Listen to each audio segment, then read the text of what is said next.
জয় মা সন্তোষীর জয়। আজকে ব্লগটা মা সন্তোষীর নাম নিয়েই শুরু করলাম। আমি মৌপর্ণা, আমার মিনি ব্লগে তোমাদের সবাইকে স্বাগত। গতকাল ছিল শুক্রবার, তো শুক্রবারে ডালিমা সন্তোষীমা করেছিল, তো তারই উদযাপন হলো। তো সেই উপলক্ষে একটা ছোটোখাটো পুজো মামার বাড়িতে আয়োজন করা হয়েছিল। দেখতেই পাচ্ছ সমস্ত কিছু আয়োজন করা হয়েছে, যদিও বা সন্তোষীমার খুব বেশি আয়োজন না, একটু ফল মিষ্টি এই আর কি। তাও ফলেও রেস্ট্রিকশন আছে, শুধুমাত্র শশা, শাঁকালু আর লাড্ডু আর গজা এইগুলো দিয়েই পুজো দেওয়া হলো। আর ঠাকুরের সমস্ত নারকেল নাড়ু এই আর কি।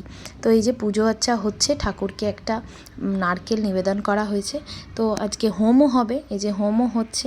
হোম টোম হয়ে গেলে 8টা বাচ্চাকে বলা হয়েছে, সেই 8টা বাচ্চা আজকে খাবে।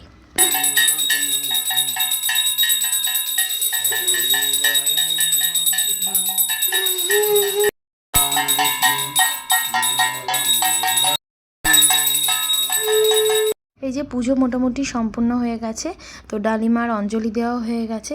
এবার ডালিমা নারকেল ফাটাবে মা সন্তোষীর নাম নিয়ে।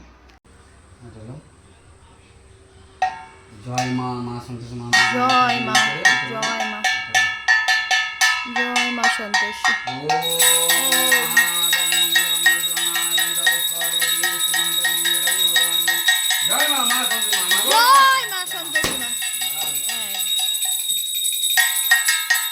সব বাচ্চাদের খাওয়ানোর পালা। এদিকে মাইমা ওদিকে ভোগ রান্না করছে, এদিকে পায়েসও রেডি, আর বাইরে চলছে মুষলধার বৃষ্টি। আর এদিকে মিনো দিদি আলু ভাজা করছে লাস্ট মোমেন্টে বাচ্চাদের জন্য। আজকের মেনুতে আছে আলু কুমড়ো পটলের তরকারি, খিচুড়ি আর আলু ভাজা, বেগুন ভাজা আর তোমার চালের পায়েস আর মিষ্টির মধ্যে হচ্ছে গজা আর তোমার লাড্ডু তো রয়েছে। এই দুটো মিষ্টি ছাড়া অবশ্য সন্তোষীমার এতে অন্য কোনো মিষ্টি চলে না।